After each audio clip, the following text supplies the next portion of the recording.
Nongeye kuba ikaze hano ku muyoboro Teaching on Niba Creative, umuyoboro bagezaho amakuru atandukanye ku ma scholarship. So nkuko mubibona hano turi kuri website no kuri Twitter ya East Africa University Rwanda, aho tugiye kubabwira ku mahirwe yashize ahagaragara.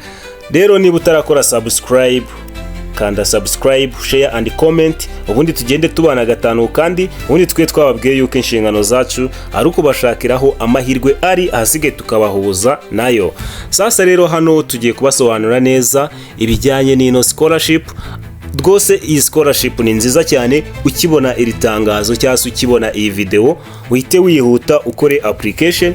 Imbogamizi ushobora kugira waza kutubwira tukagufasha. Rwose ni ibintu byoroshe bitagoye bidasaba umwanya munini cyane. Pfa kunyandikira ati Onebu nshaka kumfasha, ibyo bintu ndahita mbikora nihuse cyane. Ni ibintu nza kumva nkibona message yawe. Sasa rero tugiye kubanza turebere hamwe ino kaminuza ni kaminuza imeze ute. Noneho tuze turebe iri tangazo yashizeho, turebe ibisabwa, turebe dusobanukirwe neza. Twarangiza tujye kuri application form, noneho turebe uburyo ki wakora iyi application ukayikorera, cyangwa se ugakenera ubufasha buke ariko wayikoreye nyine nka 90%, hakagira wenda ubufasha uza gukenera ku ruhande. Sasa rero reka dusimbuke tureba ati iyi kaminuza ni iki, bundi iyi kaminuza ni iyi. No kuvuga ngo East Africa University Rwanda ni kaminuza yigenga ikorera hano mu Rwanda, aba established mu mwaka w'ibihumbi 2015. Okay, noneho iyi kaminuza itanga amasomo atandukanye, haba undergraduate, dense na postgraduate program in the field like administration, tourism, mass communication and film production. Si ibi ngibi gusa, hari nandi mashami menshi nkuko tuza kubibona, especially ayo tuza kubona bashizeho umuntu ashobora kuba yaza gukoramo application. Harimo ibintu byinshi cyane. Noneho hano dufite campus ebyiri, main campus imwe iri Nyagatare and branch in Kigali. Urumva main campus dufite iri Nyagatare, none ikagira ishami i Kigali. Noneho murumva yuko ino kaminuza rwose ni nziza. Tugiye kuza turebere hamwe rwose uburyo ki ushobora gukora application, kandi ntabwo bigoye, ni ibintu byoroheje cyane. Ndumva amakuru y'ingenzi tubanje kuyafata hano kuri kaminuza. Sasa rero reka twinjire muri application process, turebe uburyo ki form yuzuzwa. Ushobora kugira ikibazo yaza kuba yatubwira, ariko reka tubanze dusimbukire kuri Twitter turebe neza ubundi ni iki cyahavuzwe, kuko twumvikanye uburyo ki tuza kubanza twamenya kaminuza cyari cyo, noneho tukaza kureba kuri Twitter ngo ni ibiki bahavuze, then tugasoreza kuri application form tukareba uburyo ki buri wese ino form yayuzuriza, aho byaba bidakunze agakenera ubufasha ariko buke. Sasa rero hano kuri Twitter murabona yuko hano ni East Africa University Rwanda. Iyi ni Twitter yayo. Yo yavuze yuko apply now kuri no link. Iyi link niyo bashizeho ushobora gukoreramo application, kandi urabona hano ngo scholarship for January intake is now open. No kuvanga ino kaminuza ubundi busanzwe igenda itanga ama scholarship ikagira intake eshatu mu mwaka umwe. Sasa rero ino ni January intake, tugira na May, tukagira na September. Noneho hano bavuze yuko January intake application ubu ngubu birafunguye, wakora application. Hano scholarship for January intake is now open. Programs offered, hano bashize ama program ushobora kuba wasangamo. Hari bachelor degree in leisure, tourism and hotel management, hakaza film making and film production, hakaza industrial art and design, hakaza business administration, mass communication and education. Sasa rero ubwo ngubwo ahangaha ni ama faculty ahari ushobora kuba wakoramo application. No kuvuga ngo ushobora kujya kuri website cyase uciye kuri Google gakora application, bagahita yakuzanira link isanzwe ushobora kuba wako applying ushaka kwigamo privately, noneho bakakuzanira amasomo menshi. Urumva haba harimo nandi menshi batari buze gufundinga nk'aya bavuze hano gutya. Ako ugiye ugaca kuri iyi link iyi hano hejuru mubona bavuze ihita ikugeza neza kuri application form ya scholarship, ihita ikwerekana iminsi isigaye, babiri kwibara bati wenda hasigaye iminsi 21. Sasa rero hano urabona yuko hano deadline for application ni tariki 19 December, bishatse kuvuga ko turi gusigarana iminsi nka 21 gutyo. Noneho hano application requirement, hano murabona yuko dufite copy of higher school diploma, ariyo ira result slip cyangwa se ira certificate baguha usoje secondary, hakaza copy of national ID, hakaza bank slip of 5,100 francs paid on. Noneho hano hari amafaranga ubanza kwishura kuri no konte ariyo 0358 akanyerezo 0267 26 akanyerezo 39 iboneka muri Bank of Kigali. Sasa rero hano urumva ni ibintu byumvikana cyane, cyangwa se waba ukeneye kugira ibyo usobanuza, hano hari amanimero rwose baba bashizeho kugira ngo ikibazo wagira uze kuba wabona aho ubariza. Sasa rero hano hari ibibazo ushobora kuvuga ati ese no scholarship imeze ni ibiki bisabwa kugira ngo umuntu abe yakora application yize neza yuko bazamufata. Reka byose tuze tubirebere hamwe.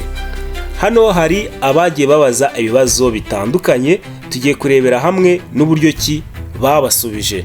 Muraza kunyemerera tuze kuzuminga ibitekerezo byagiye bitangwa kugira ngo turebe ubundi application yawe kugira ngo ube wizeye ko imeze neza nta kibazo, wumve nyine n'ibyo uzabona numara gukora application neza. Reka tubirebere hamwe. Uyu yarabajije ati ni full fund, ni full scholarship. Sasa rero reka twumve uburyo ki hano kaminuza bamusubije. Baramusubije ati hello, this is a performance based scholarship with 3 categories. No kuvuga ngo hano ni scholarship ariko uburyo ki uperforminga muri exam baguha nibyo bidetermina cyangwa se nibyo bita bishiraho scholarship ugomba kuzahabwa uko iba imeze. Hano scholarship iri mu byiciro bitatu nkuko babivuze, hari 100%. No kuvuga ngo ukora exam wayitsinda neza cyane bakaguhereza scholarship 100%.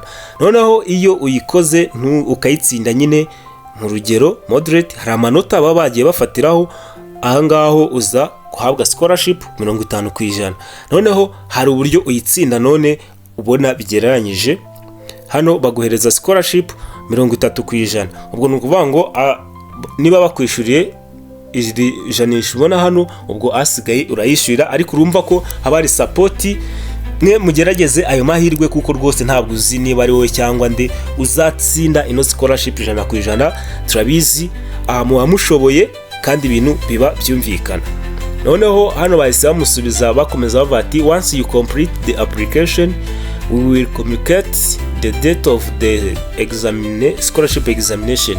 Your exam score will determine the scholarship category you qualified for. Ubwo nukuvuga ngo hano ni igihe ni ikigera application deadline yararangiye, hazazaho kuba babasubiza babwira igihe exam zakorerwa. None exam ni ukuvuga ngo amanota uzagiramo niyo azahita avuga ati wowe uzagira iki, uzabona iyi scholarship. Noneho uyu yonge arabaza ati can the students choose any campus to apply with and the faculty of his or her choice, or there are specific faculty on one campus of to apply for. Uyu yahise abaza ati se none umuntu yahitamo faculty ashaka na campus ashaka, noneho cyangwa se hari limit cyangwa se hari ukuvuga ngo agomba ku applyinga ibi ngibi biri specific bijyanye n'ama campus. Hano ni ukuvuga ngo ikintu baje guhita bavuga bavuze ngo hello, yes, the students is free to choose any campus and any faculty of their choice. There are no restriction on the campus or program they can apply for. Hano urumva yuko bahise bamusubiza ati rwose ufite kuba wahitamo akaminuza ishami ushaka rwose nta nkomyi, ugomba guhitamo ibijyanye n'uburyo wowe ubyifuza. Ubwo ni ukuvuga ngo ubundi ugiye muri system ushaka kuyiga wenda muri branch ya Kigali, iyo ugiyemo ihita ubona nyine amasomo bahigishiriza nyine, ubwo uhita uhitamo. Ariko ikintu cya mbere ntabwo duhitamo campus. Ubundi rero ikintu cya mbere twakagombye guhitamo ubundi wowe ushaka kwiga iki, ibyo ushaka kwiga nyine ukareba ahantu biri akaba ari byo uhitamo. Undi yahisabaza, ariko ni ikibazo gisa nkaho twabonye mbere, it is full funded scholarship. Uburyo bamusubije twayibonye, this is performance based scholarship with 3 categories twayibonye hejuru.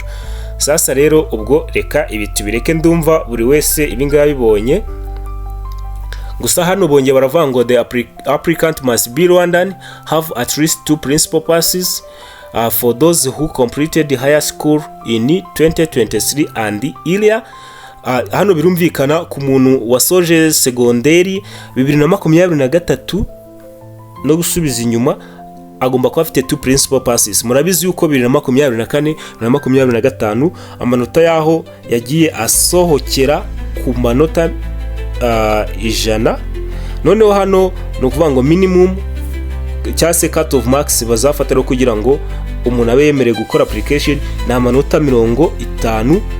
Numva ya manota ariyo bagiye banaheraho batanga diplome. Ubwo niba ufite diplome uwari wese uyifite yemerewe gukora application 50%.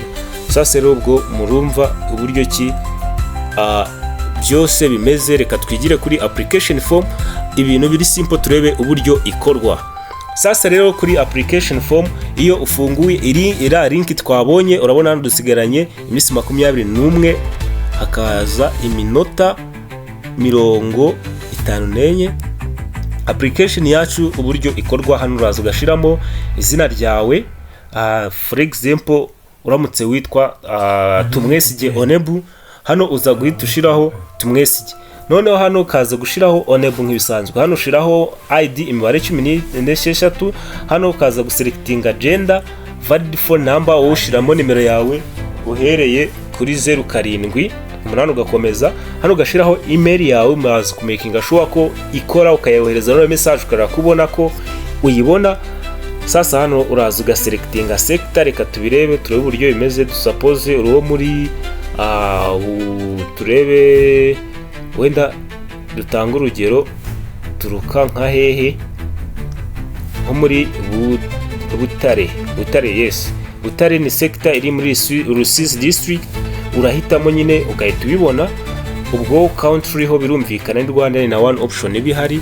Igikurikiraho uraza hano kuri campus, urabona haba ari campus ebyiri, imwe ya Kigali ariyo branch, tukaza twajyana main branch ya Nyagatare.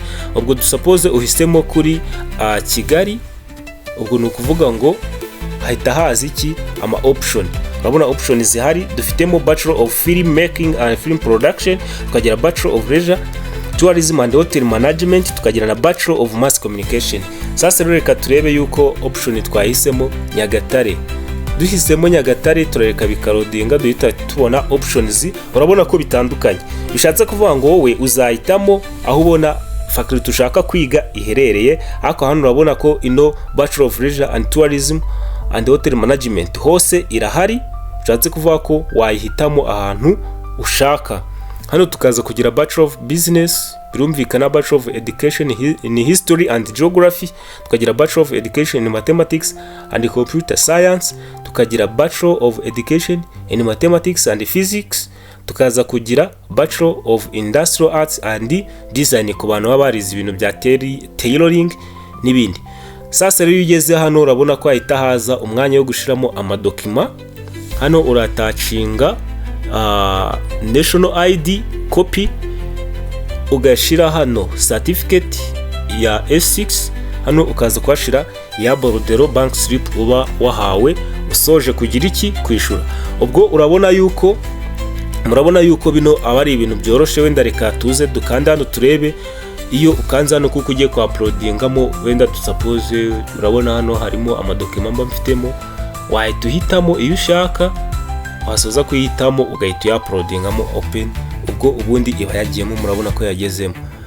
Sasa rero ubwo nizere yuko ibintu byose mubibonye kandi mukabibona neza. Nizere yuko application mugiye kugenda muzikora kandi neza, mukazikorera ku gihe, ntimutume deadline idufata. Ndakeka yuko dusobanukiwe na buri kimwe cyose. Ndabashimiye ku buryo twabanye, mukomeze kugira ibihe byiza kandi mugubwe neza. Bibibutsa gukora subscribe abo abatarabikora, ababisoje namwe murakoze cyane. Reka dukomeze kubana gatanu ku kandi, mugire ibihe byiza kandi muzagire amahirwe masa.